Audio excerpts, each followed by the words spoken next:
कहानी का ये दूसरा भाग देखने से पहले इसका पहला भाग अवश्य देखें।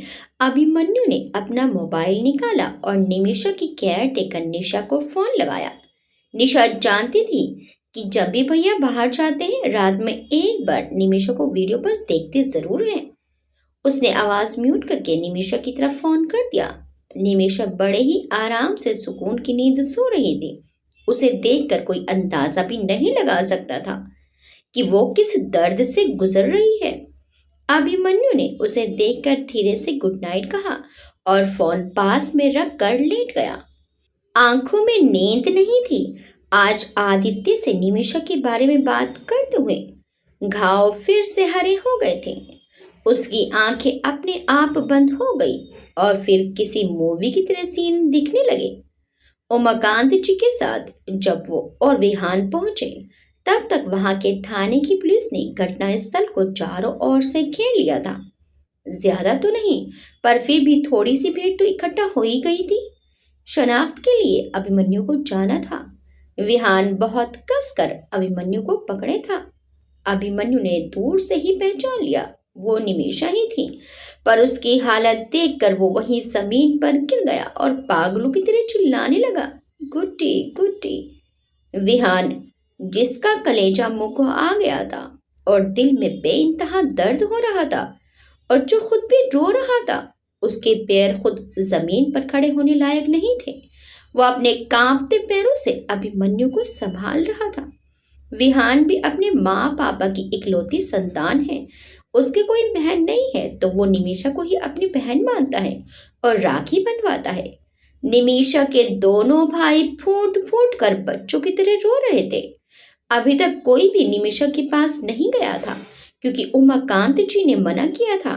अब उनकी आज्ञा से दो लेडीज पुलिस ऑफिसर पास जाकर चेक करने लगी। निमिषा की हालत देखकर उनकी भी रूह कांप गई। चेहरे पर दांतों से काटने के निशान थे। कपड़े तो खैर थे ही नहीं, पूरे शरीर पर काटने और मार के नीले निशान थे। जगह जगह खून बहकर सूख चुका था। कमर के नीचे की हालत तो बहुत ही दर्दनाक और भयावह थी, इतनी कि दोनों ऑफिसर खुद रोने लगी। वो अपने साथ चादर भी लाई थी। तभी उनमें से जो ज्यादा हिम्मत वाली थी वो अचानक चिल्लाई, सर ये जिंदा है। उमाकांत जी उसकी ओर दौड़ पड़े। तब तक लेडीज ऑफिसर ने उसके ऊपर चादर डाल दी थी। उस ऑफिसर की आवाज सुनकर अभिमन्यु और विहान भी रोते रोते दौड़ पड़े। हालांकि पुलिस उन्हें पकड़ रही थी, फिर भी वो अपने आप को उनसे छुड़ाने की कोशिश करके निमिषा के पास जाने की कोशिश कर रहे थे। एम्बुलेंस तो साथ में आ ही गई थी। आनन फानन में निमिषा को उसमें डाला गया और सूरत के बेस्ट हॉस्पिटल की तरफ एम्बुलेंस दौड़ पड़ी। पर तब तक मीडिया को खबर लग गई थी। परिणीता फैब्रिक मिल्स की नातिन का मामला, वो अपनी अपनी टीआरपी बनाने में जुट गए। दादी माँ ने सुना तो उन्हें मेजर हार्ट अटैक आ गया। अभिमन्यु ने पुलिस और डॉक्टर से रिक्वेस्ट करके परिणीता को बेंगलोर ट्रांसफर करा लिया, जहां दादी और परिणीता को एक साथ देख सके। दादू तो बेचारे वैसे ही अपने बेटा बेटी को खोकर आधे अधूरे थे। पूरे 1 महीने बाद परिणीता की पलकें झपकी। डॉक्टर ने बताया उसके साथ बहुत ही दर्दनाक तरीके से गलत हुआ था। उसके पैरों में लोहे की रोड से वार किया गया था, जिससे उसके पैरों में मल्टीपल फ्रैक्चर हुए थे। चिल्ला न सके इसलिए उसके गले को बुरी तरह दबाया गया था, जिससे उसके वोकल कॉर्ड क्षतिग्रस्त हुए। बाकी तो जगह जगह जनूनियत की हद तक दांतों से काटा गया था और कुछ चीजों की तो दुर्दशा कही ही नहीं जा सकती। इस 1 महीने में अभिमन्यु ना तो सोया न घर गया, सिर्फ अस्पताल में परिणीता के कमरे के बाहर बैठकर शून्य आंखों से अस्पताल की छत निहारता रहता। दादा विहान तरुण आदि सब मिलकर बिजनेस और दादी माँ को संभाल रहे थे। दादी तो 15-20 दिन बाद घर आ गई थी। उनके लिए निशा और उसकी माँ को रख दिया गया। अभिमन्यु ने दादू को अब घर पर ही रहने को कहा, वरना दादी अकेली रह जाती। होश में आने के बाद भी परिणीता बोलने चलने फिरने में सब में लाचार थी। दिमागी संतुलन भी ठीक नहीं था। कभी चीखने लगती, कभी हंसने लगती, तो कभी बहुत तेज तेज रोने लगती। ये सब बहुत ही असहनीय था अभिमन्यु के लिए। उधर सूरत पुलिस के शीर्ष स्तर के अधिकारियों से लेकर सिपाही तक घटना की छानबीन कर करके हार गए थे। पर कसम है, जो एक भी सुराग हाथ लगा हो, बस कॉन्वेकेशन हॉल के बाहर निकलने के अलावा और कुछ भी हाथ नहीं था पुलिस के पास। वो किस टैक्सी में बैठी, कहाँ उसको रोका गया, कहाँ उसके साथ ये सब हुआ, कौन लोग थे, क्या निमिषा उनको जानती थी या अनजान लोग थे, इस बारे में कुछ भी नहीं पता था। घटना स्थल से निमिषा के अलावा और कुछ भी नहीं मिला था पुलिस को। ना मोबाइल, बैग, कपड़े, डिग्री, कुछ भी नहीं। 3 महीने बाद निमिषा गूंगी लाचार बनकर व्हील चेयर पर घर वापस आई। अभिमन्यु ने बिजनेस संभाल लिया, निशा ने निमिषा को और उसकी माँ ने दादी को। घर में एक अंधहीन खामोशी पसर गई। मीडिया भी दूसरी ब्रेकिंग न्यूज बताने लगी और पुलिस भी हताश होकर दूसरे केसों में उलझ गई। जैसे सब धीरे धीरे भूलते जा रहे थे। नहीं भूले थे तो वो 4 प्राणी, दादू, दादी, अभिमन्यु और निमिषा, और अभिमन्यु से जुड़े उसके दोस्त। इसलिए दिन भर ऑफिस के बाद सब मिलकर अभिमन्यु को बहलाने के लिए घूमते फिरते, बियर चीयर्स करते और 12-1 बजे तक घर आते। अभिमन्यु ने अपने आप को रात के अंधेरों में छुपा लिया था। जिस अभिमन्यु ने आज तक किसी शराब को हाथ तक नहीं लगाया था, अब वो रात में अपना दर्द मिटाने के लिए शराब का सहारा लेने लगा था। इसलिए ही अभिमन्यु को लड़कियों का देर रात तक बाहर रहना, उनके छोटे छोटे कपड़े पहनकर ड्रिंक करना नापसंद था। उनको देखकर उसे निमिषा की याद आ जाती और उसे डर लगने लगता कि कहीं इसके साथ भी ये हादसा ना हो जाए। आज निमिषा को 2 साल होने को आए। अब धीरे धीरे उसे खड़ा करने की कोशिश की जा रही है, उससे बुलवाने की कोशिश की जा रही है, क्योंकि डॉक्टर के अनुसार निमिषा अब पूरी तरह ठीक हो चुकी है। पर जब तक वो खुद कोशिश नहीं करेगी तब तक कुछ नहीं होगा। काउंसलर के अनुसार निमिषा जब तक अपनी आंखों के सामने उन अपराधियों को रोते बिलखते टूटता वो नहीं देखेगी, तब तक उसके मन को शांति नहीं मिलेगी और तब तक वो खुद अपने लिए कुछ भी नहीं करेगी। इसलिए अभिमन्यु सूरत आया था, फिर से एक उम्मीद की किरण के साथ। शायद उस रिंगटोन से कोई सुराग मिल जाए, क्या पता अंधेरे में तीर चलाना कामयाब हो जाए। इसीलिए उसने अपने दोस्त आदित्य, जो कि उसी साल यहाँ का एसपी बनकर आया था, बुलवाया था। आदित्य बेंगलोर में ही रहता था। उसके पापा राघवेंद्र जी के ऑफिस में ही काम करते थे। उसके पापा की मृत्यु बचपन में ही हो गई थी, इसलिए अभिमन्यु को आदित्य का दुख अपने जैसा महसूस होता था और वो हमेशा आदित्य की फीस, किताबों का खर्च दादू से कहकर खुद उठाता था। आदित्य भी निमिषा, अभिमन्यु, विहान के साथ खेलकर बड़ा हुआ था। वो निमिषा को बचपन से ही चाहता था, पर अपनी हैसियत को देखकर हमेशा चुप रहा और जी जान लगाकर अपने आप को निमिषा के लायक बनाने के लिए पढ़ाई में जुट गया और आईपीएस ऑफिसर बन गया। वो बहुत खुश था और थोड़ा सेटल होने के बाद निमिषा को अपने दिल की बात बताने वाला था। आदित्य की माँ उस समय सूरत में ही रह रही थी, क्योंकि वहाँ आदित्य की ननिहाल भी है।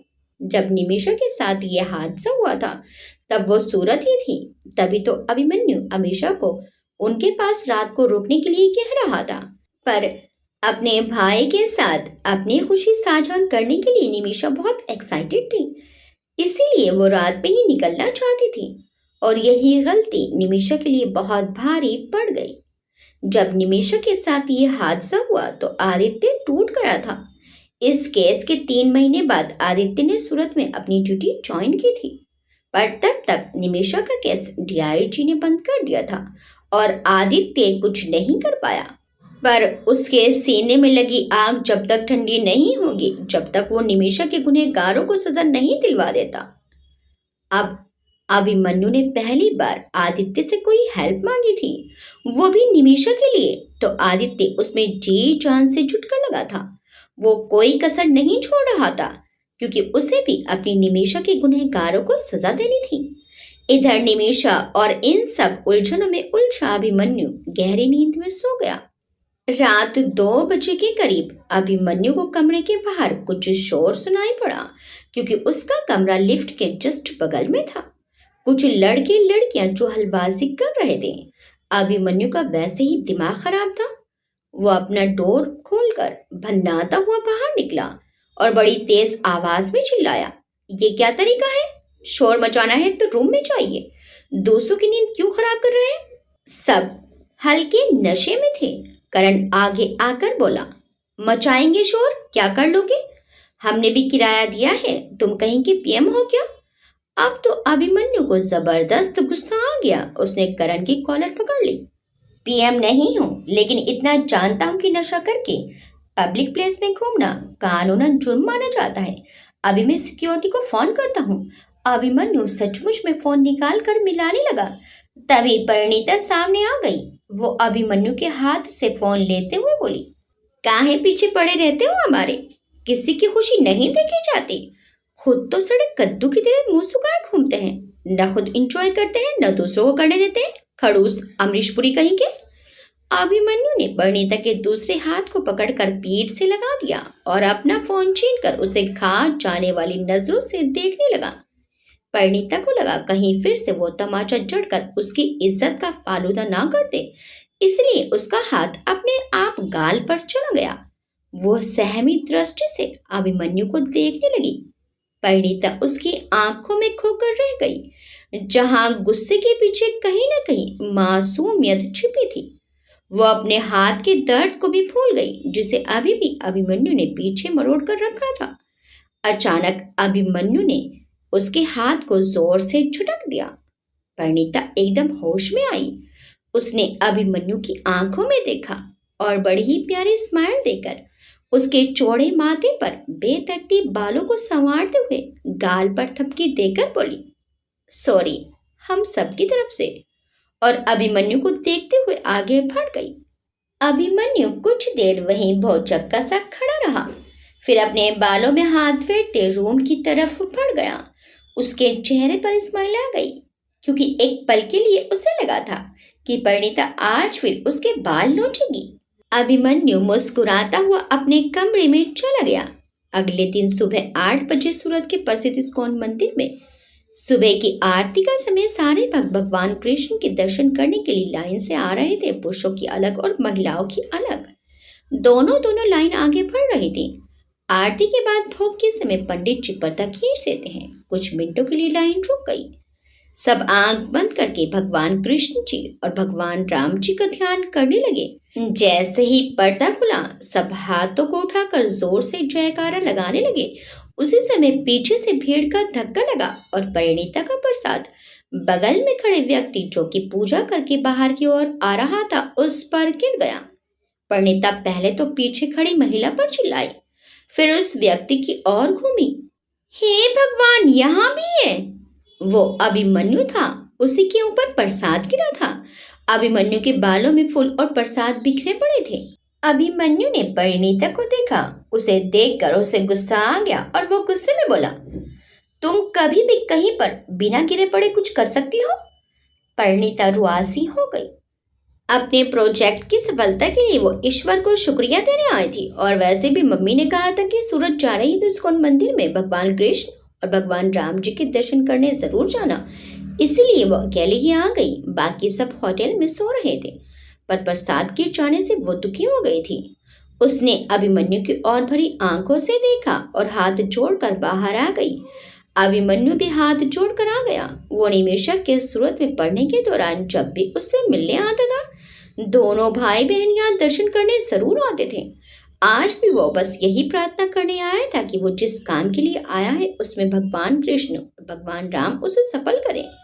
वो यहाँ कभी भी वीआईपी की तरह नहीं आता था, एक आम नागरिक की तरह आता था, क्योंकि उसे भगवान के पास ऐसे ही एक आम नागरिक बनकर आने में ही संतोष मिलता था।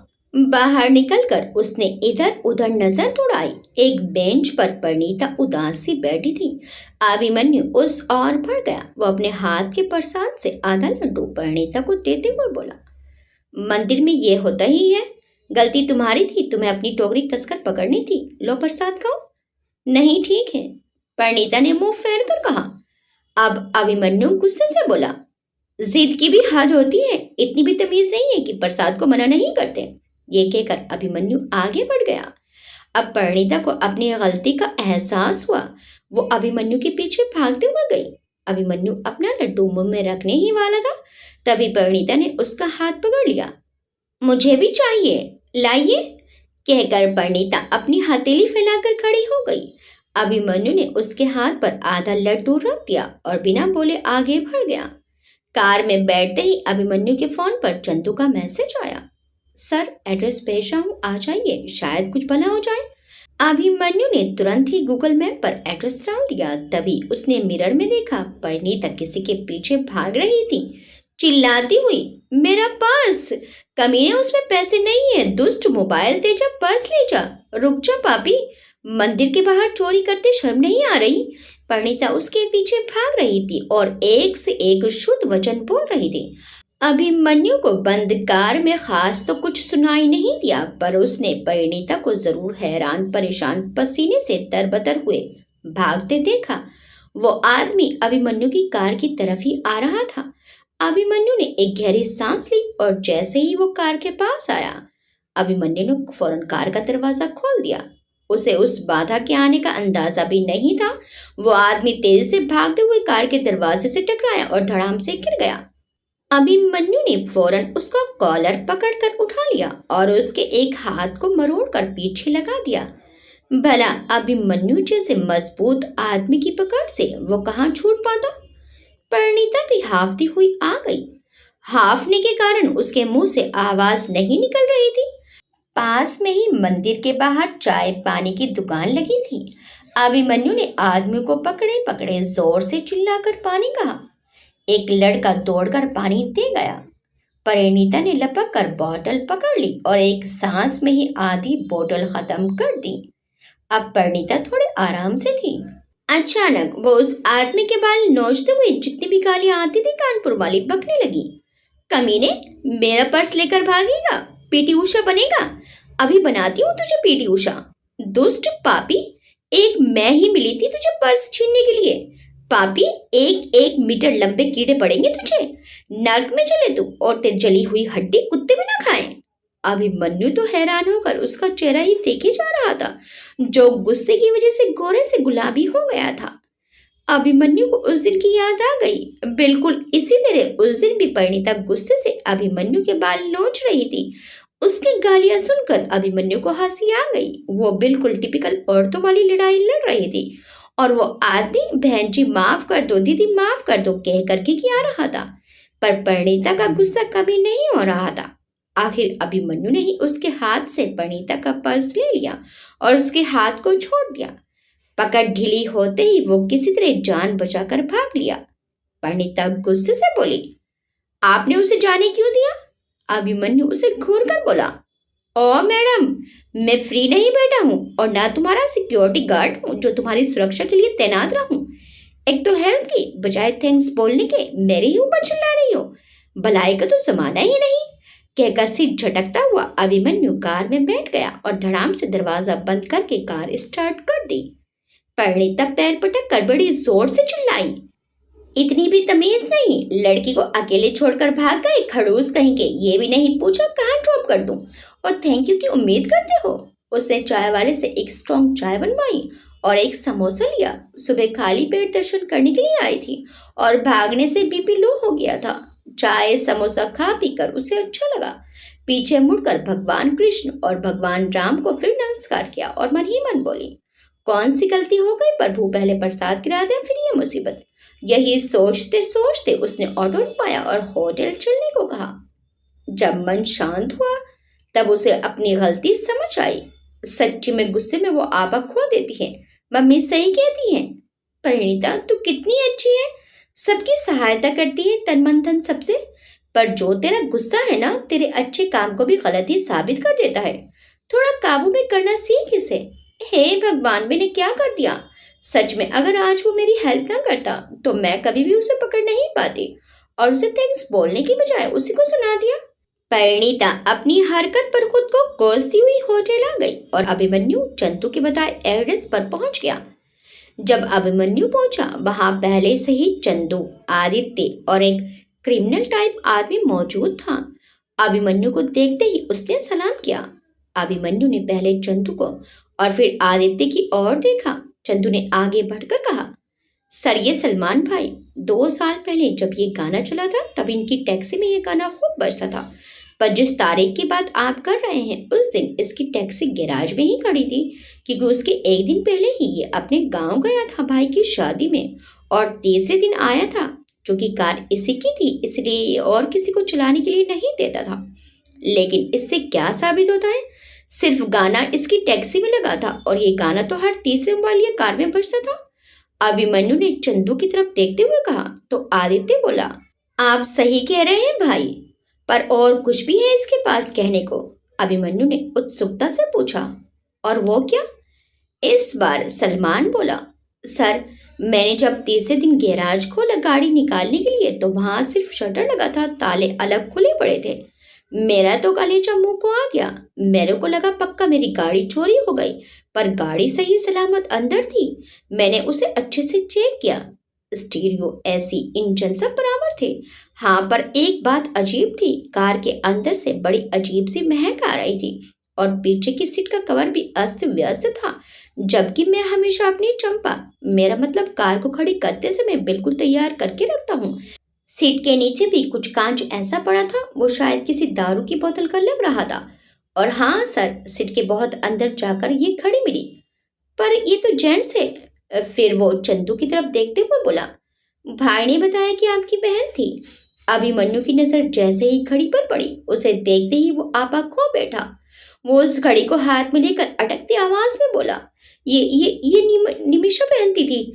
उसे छोटी लेडीज वॉच अच्छी नहीं लगती थी, वो हमेशा बड़ी जेंट्स वॉच ही पहनती थी।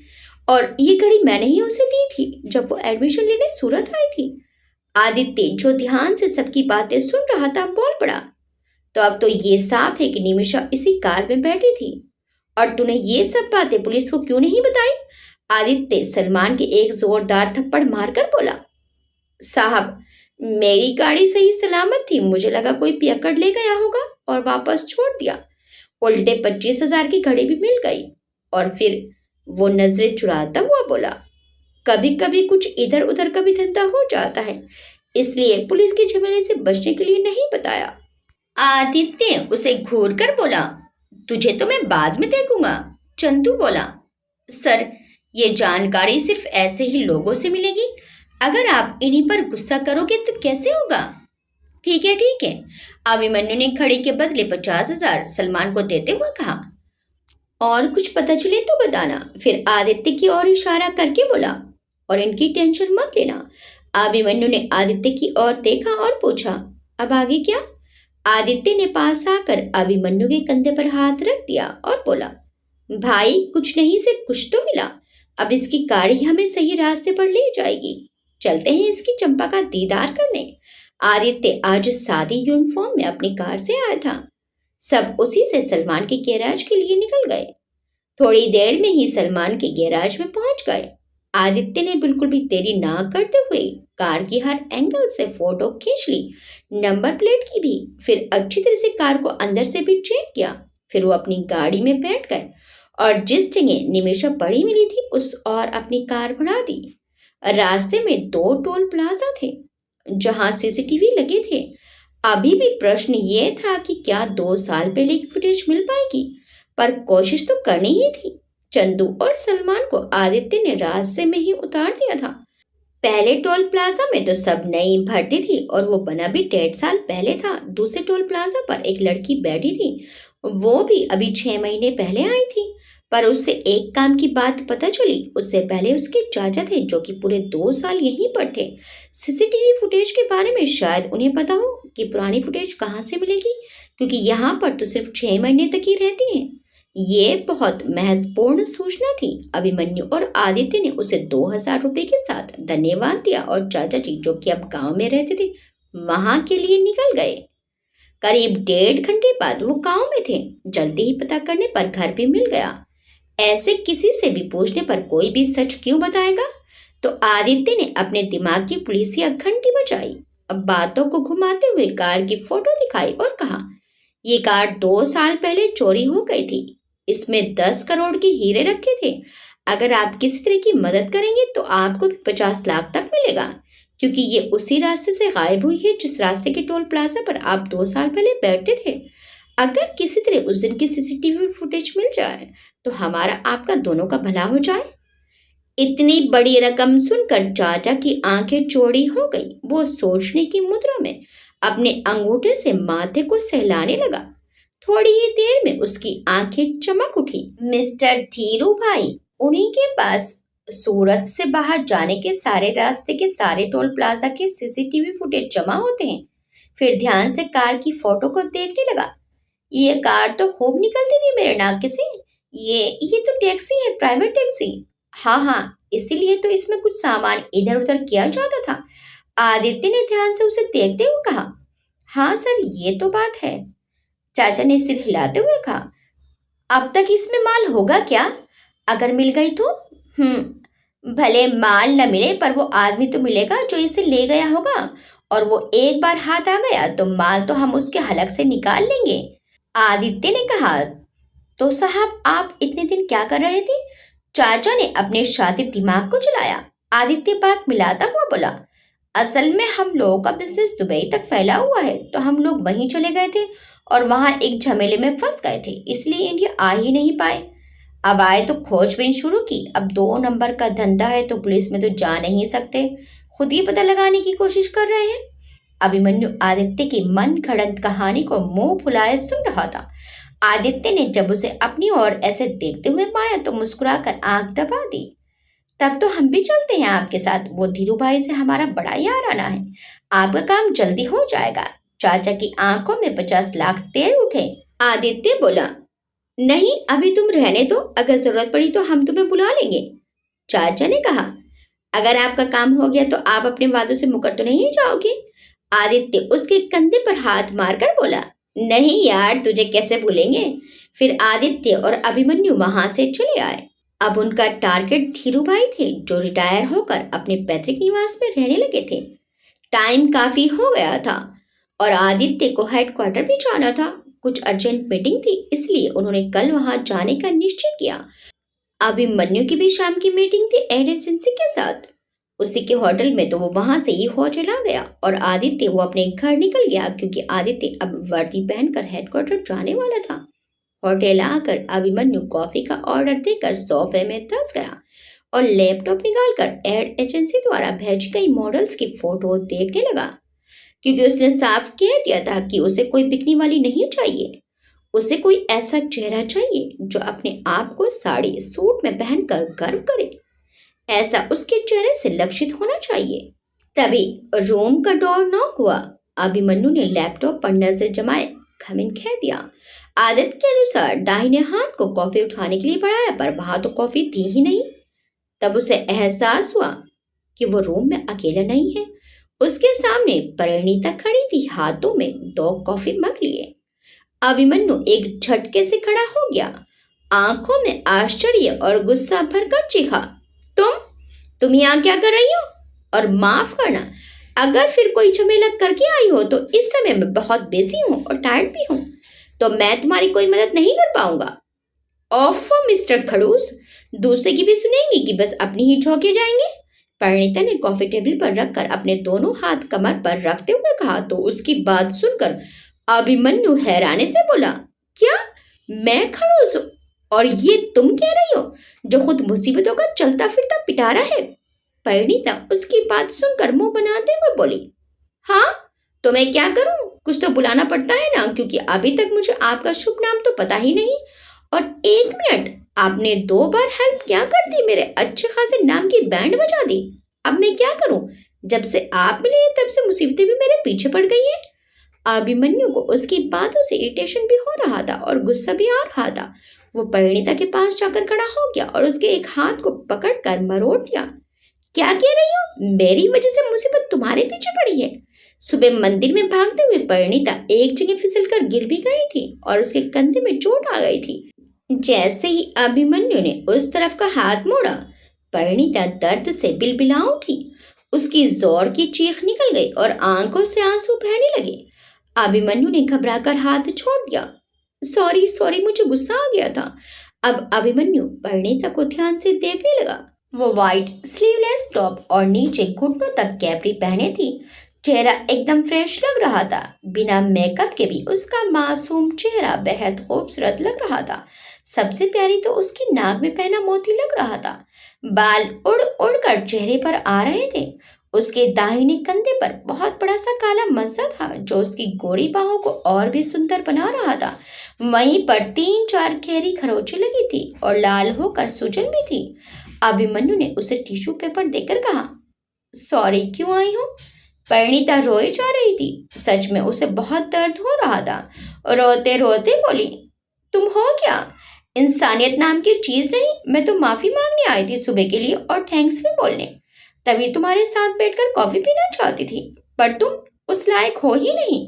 और अपने कंधे को पकड़े पकड़े पलटकर जाने लगी। दरवाजा खोलती उससे पहले ही पीछे से अभिमन्यु ने उसे कमर से पकड़कर अपनी ओर घुमा लिया। परिणीता और अभिमन्यु आमने सामने थे। अभिमन्यु ने टिश्यू पेपर से उसके आंसू पोंछे और कॉफी का मग पकड़ता हुआ बोला, कहा ना सॉरी? और ये चोट कैसे लगी? परिणीता ने अपनी बड़ी बड़ी आंखें उठाकर अभिमन्यु को देखा। तुमसे मतलब? पियो अकेलो कॉफी। अपना यह सड़ा मुंह लेकर खड़ूस कहेंगे। और जाने लगी। अब अभिमन्यु ने उसे अपने पास खींच लिया। बिना बताए तो तुम हिल भी नहीं सकती, समझी? और उसे पकड़े पकड़े सोफे तक ले गया जहां बगल की मेज पर उसका सूटकेस रखा था जो कि खुला भी था। अभिमन्यु ने परिणीता को पकड़े पकड़े ही उससे फर्स्ट एड बॉक्स निकाला, क्योंकि बचपन से ही दादी ने आदत डाली थी कहीं भी सफर पर जाने से पहले वह सूटकेस में जरूरी दवाइयां जरूर रखवाती थी। और एक हाथ से खोलकर बीटाडीन की ट्यूब निकाली, दांतों से ही उसका ढक्कन खोल लिया और ट्यूब से परिणीता के कंधे पर ढेर सारा मलहम गिरा दिया और एक हाथ से लगाने लगा। ऐसे करने से अभिमन्यु का चेहरा बार बार परिणीता के चेहरे को छू रहा था। एक हाथ से अभिमन्यु परिणीता को कसकर पकड़े था। अभिमन्यु की सांसों की गर्मी और उसकी उंगलियों के चलने से परिणीता के पूरे बदन में सिहरन दौड़ गई। उसकी आंखें बंद हो गई। अचानक अभिमन्यु की निगाह परिणीता के चेहरे पर गई। बेदाग गोरे चेहरे पर मछली के आकार की आंखें, उस पर लंबी घनी पलकें। एक सेकंड के लिए तो वो देखता ही रह गया। फिर परिणीता की थरथराहट को महसूस किया तो उसे अपनी और परिणीता की नजदीकी का एहसास हुआ। वो एकदम से चक्कर खड़ा हो गया और बोला, हो गया? अभिमन्यु की आवाज सुनकर परिणीता भी चेप गई। वो तुरंत खड़ी हो गई। थैंक्स, हम चलते हैं। और सॉरी भी सुबह के लिए। परिणीता दरवाजे के पास पहुंचकर पलटी और जोर से चिल्लाकर बोली, वैसे आप इतने भी खड़ूस नहीं है मिस्टर एक्स, कहकर मुस्कुराती हुई बाहर निकल गई। अभिमन्यु ने सर को झटकार बोला, पागल लड़की। फिर फोन से एक कॉफी का ऑर्डर किया और फिर से लैपटॉप देखने लगा। शाम के 7 बजे अभिमन्यु तैयार होकर नीचे 3rd फ्लोर पर स्थित बड़े से मीटिंग हॉल में जाने के लिए लिफ्ट में दाखिल हुआ। लिफ्ट बंद होती उससे पहले ही परिणीता भी भागते हुए आई और बिना उसकी ओर देखे लिफ्ट में घुस गई। अभिमन्यु और परिणीता के हाथ एक साथ 3rd फ्लोर के बटन की तरफ बढ़े। तुम? दोनों के मुंह से ही निकला। परिणीता थोड़ी हैरान रह गई और थोड़ा मजाक के मूड में भी आ गई। क्या बात है मिस्टर एक्स, आपको भी हमेशा वहीं जाना होता है जहां मुझे? कहीं आप मुझे फॉलो तो नहीं कर रहे? अभिमन्यु ने बुरा सा मुंह बनाकर कहा, चलती फिरती मुसीबत को कौन फॉलो करेगा? और हाँ, अभी मैं कोई बहस नहीं करना चाहता। मुझे बहुत जरूरी मीटिंग अटेंड करनी है जिसके लिए मुझे अपने मूड को शांत रखना है। So please no more talk. Parineeta भी बुरा सा मुंह बनाकर मुंह फेर कर खड़ी हो गई और धीरे से बोली, तो हम कौन सा फालतू के बैठे हैं, हमें भी जरूरी मीटिंग अटेंड करनी है। फिर वो अपने बालों को पीछे से सहलाती हुई बोली, शांत परिणीता शांत। अभिमन्यु ने उसकी बात तो सुन ली पर कुछ बोले नहीं, क्योंकि परिणीता से बोलना मतलब बड़ैया के छत्ते में हाथ डालना। लिफ्ट खुली और दोनों एक ही दिशा में बढ़े। अभिमन्यु के बढ़ते कदम रुक गए। उसने प्रश्नवाचक नजरों से परिणीता को घूरा और बोला, व्हाट? परिणीता कुछ बोलती उससे पहले ही मिताली भागते हुए आई और बिना अभिमन्यु की ओर देखे परिणीता का हाथ पकड़कर खींच कर ले गई। चल परिणीता जल्दी चल, करण आ गया है और मीटिंग के पहले हमें कुछ डिस्कशन करना है। वैसे ही ऑलरेडी तो लेट है। वहां बेंगलोर में बैठा लंगूर, सॉरी बॉस, हर मिनट में फोन कर रहा है। आज हम सबको कच्चा चबा जाएगा। अभिमन्यु परिणीता को आगे जाते हुए देखता रहा। आज परिणीता ने भी बिजनेस सूट ही पहना था। उस पर हाई हील की सैंडल, बालों को पीछे क्लचर लगाकर छोड़ दिया था। एक हाथ में घड़ी और दूसरे में ब्रेसलेट। कुल मिलाकर परिणीता बेहद स्मार्ट लग रही थी। अभिमन्यु ने अपने सिर के पीछे अपने ही हाथों से टिप्पणी दी और मुस्कुराकर आगे बढ़ गया। अभिमन्यु हॉल में पहुंच गया। अब वो उस एड एजेंसी के मालिक, सीईओ और मैनेजर के सामने था। ये एक बहुत बड़ा बिजनेस मीटिंग के लिए बनाया गया हॉल था। अभिमन्यु ने विहान, तरुण और वंश को भी वीडियो कॉलिंग से कनेक्ट कर लिया था ताकि वो लोग भी उचित सलाह दे सकें। एड एजेंसी के सीईओ और मैनेजर ने मिलकर सारी बातें अच्छे से अभिमन्यु को समझाई और ये भी कहा कि उन्होंने डिजिटल डिजाइनिंग के लिए एक बहुत अच्छी सॉफ्टवेयर कंपनी के प्रोजेक्ट को हरी झंडी दी है जिसमें काफी काबिल लोग हैं, तो उनके साथ ही ऐड करना काफी फायदेमंद रहेगा। बस मॉडल का चयन अभिमन्यु को करना होगा। अगर अभिमन्यु इच्छुक हो तो उस कंपनी का प्रेजेंटेशन अभी देख सकता है। वंश और तरुण तथा विहान का एक मत हुआ कि जब अभिमन्यु वहीं पर है तो देख ही लेना चाहिए। अभिमन्यु के हाँ कहने पर उस कंपनी के 5 सदस्यों को अंदर बुला लिया गया। मैनेजर ने अभिमन्यु का सबसे परिचय कराया। करण, मिताली, रोहित इत्यादि तो अभिमन्यु से हाथ मिलाते हुए बड़े खुश हुए, पर जब परिणीता से हाथ मिलाने की बारी आई तो परिणीता बड़ा बुरा सा मुंह बनाकर आगे बढ़ी। तो ये है मिस्टर अभिमन्यु जिनकी एड के लिए हमारी कंपनी को प्रोजेक्ट मिलेगा। वहीं इस बार अभिमन्यु को शरारत सूझी। उसने परिणीता का हाथ धीरे से दबाकर अपनी आंख दबा दी, जैसे कह रहा हो, बच्चों अब आएगा ऊंट पहाड़ के नीचे, नाक में दम ना कर दिया तो कहना। उसकी इस हरकत पर परिणीता मुंह खोलकर उसे देखने लगी। अभिमन्यु मुस्कुराते हुए आगे बढ़ गया और अपनी चेयर पर जाकर बैठ गया। मिताली भी परिणीता को खींच कर ले गई और वो दोनों भी बैठ गई। प्रेजेंटेशन देने के लिए करण खड़ा हो गया। उसने पिछली बार से भी इस बार अच्छा प्रेजेंटेशन दिया और आखिरी में अपनी टीम और विशेषकर परिणीता का नाम बार बार हाईलाइट किया। करण की प्रेजेंटेशन खत्म होते ही अभिमन्यु ने खुद खड़े होकर ताली बजाई। उधर से विहान, तरुण और वंश ने भी थम्स अप करके सराहना की। अब बस अभिमन्यु को मॉडल फाइनल करनी थी। अभिमन्यु लगातार परिणीता को देखे जा रहा था। अचानक ही उसने उठकर परिणीता की ओर इशारा किया। मुझे ऐसा फैस चाहिए जिसमें आज की लड़कियों की स्मार्टनेस के साथ पारंपरिक भारतीय मासूमियत भी हो। इनफैक्ट अगर मिस परिणीता राजी हो तो मैं इन्हें ही अपनी परिणीता फैब्रिक का फैस ऑफ द ईयर बनाना चाहूंगा। सब आश्चर्य से अभिमन्यु को देख रहे थे और परिणीता तो जैसे शॉक्ड हो गई थी। अभिमन्यु ने अपनी बात आगे कही। कोई प्रेशर नहीं है इन पर, मैं अभी यहाँ 4 दिन और हूँ, सोच समझ कर फैसला ले लीजिए और मुझे इन्फॉर्म कर दीजिए, वरना फिर मैं किसी और को देखूंगा। परिणीता तो बिना पलक झपकाए अभिमन्यु का चेहरा देखे जा रही थी। उसे तो समझ ही नहीं आ रहा था कि ये उसके लिए पुरस्कार है या पनिशमेंट। होश तो तब आया जब उसके सहकर्मी उसे बधाइयां देने लगे। मिताली ने तो बिना किसी की परवाह किए उसे कसकर गले लगा लिया। अभिमन्यु ने सामने विहान से इशारे से पूछा। विहान ने हाथों को जोड़कर गाल पर थप्पड़ का इशारा किया। अभिमन्यु उसकी इस हरकत पर मुस्कुरा दिया। मीटिंग खत्म हो गई। अभिमन्यु के साथ सब लोग उठकर खड़े हो गए। बाकी डील की इंफॉर्मेशन हमारे मैनेजर आपको भेज देंगे और ये काम जितनी जल्दी शुरू हो जाए तो बेटर है।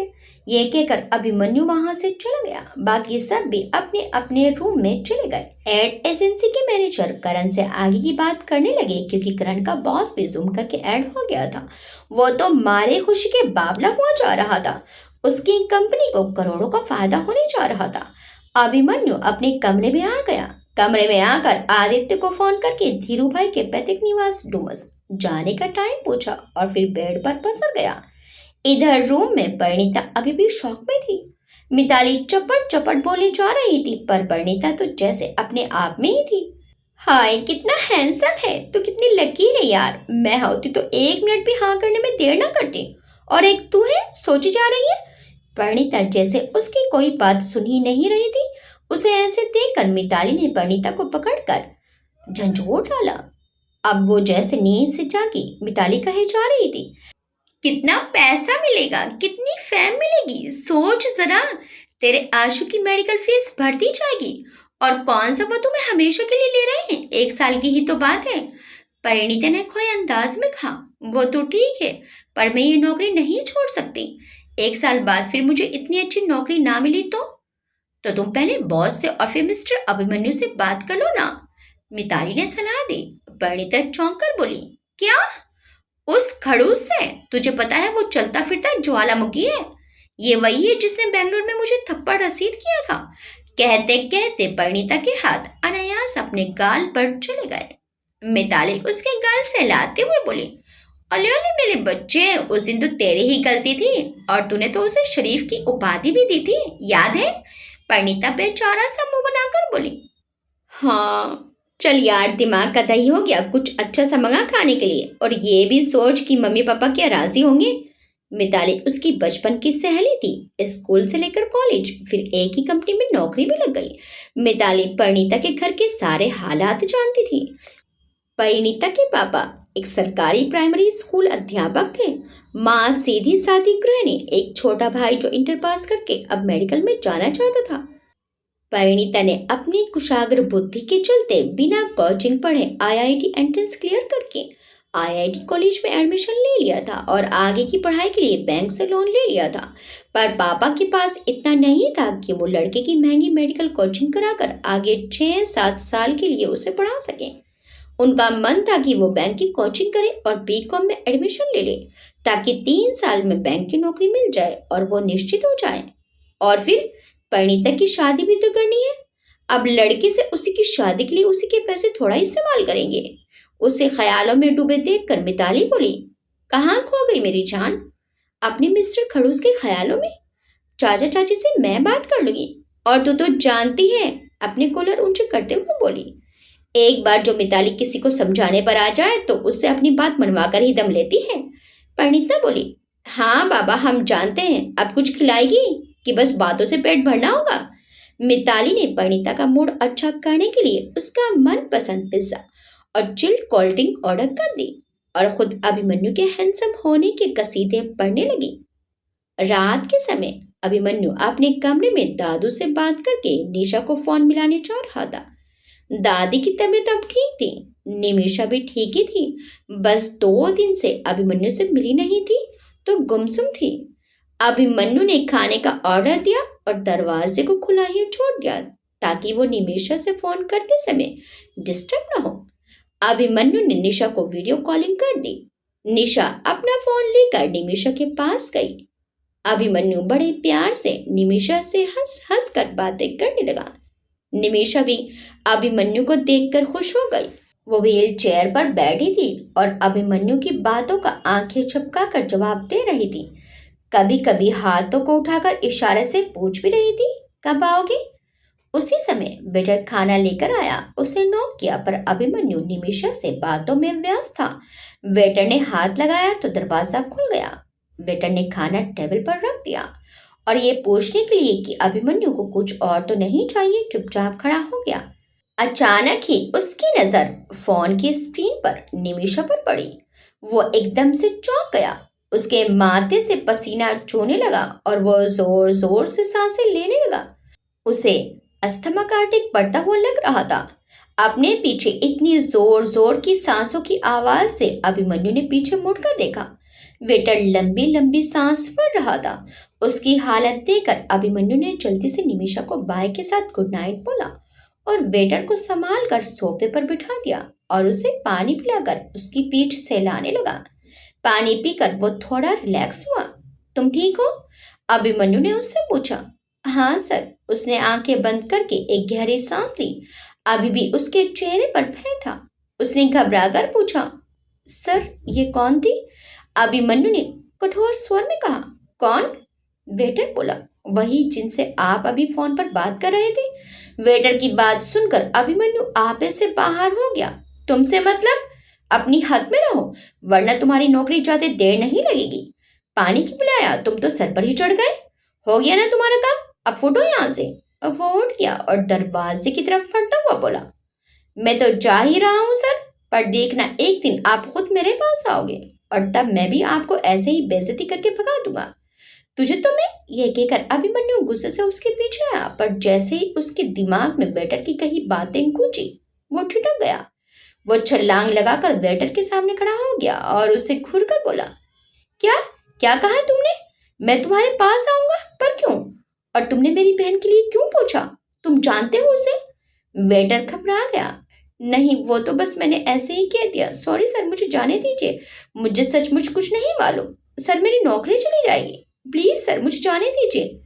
वेटर गिड़गिड़ाने लगा। अभिमन्यु की छोटी इंद्री ने ये तो चेता दिया कि इसे कुछ ना कुछ तो जरूर पता है। अभिमन्यु दरवाजे से हट गया। ठीक है, तुम जाओ, पर इतना याद रखना कि अगर कोई बात हुई तो पुलिस से तुम्हें सिर्फ मैं ही बचा सकता हूँ। और रही बात नौकरी की, तो जितना तुम जिंदगी भर लोगों की जुटन साफ करके नहीं कमा पाओगे, उससे कहीं ज्यादा मैं तुम्हारे अकाउंट में जमा करवा दूंगा। अब तुम जा सकते हो।